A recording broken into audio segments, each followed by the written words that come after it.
We've done a lot of work up to today. We've taken notes Monday and Tuesday over using that handout. So today is just a day for an assignment.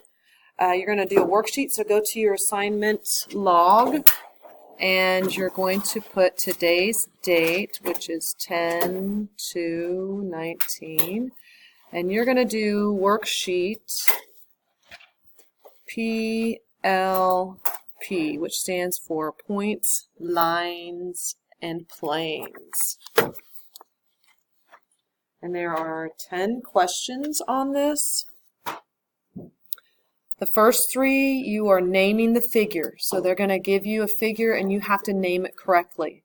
So if it's like an angle, you would have to use the angle symbol and the 3 letters to name that angle. The 4 through 9, you're doing drawing just like we did on our bell work. And then number 10, there's actually several questions in number 10. You have to identify some things from the picture that they give you. There's a plane with some lines, intersections, and such. So you'll have to do that. So it kind of pulls a lot of what we've been doing so far with our points, lines, and planes. There we go. Due tomorrow.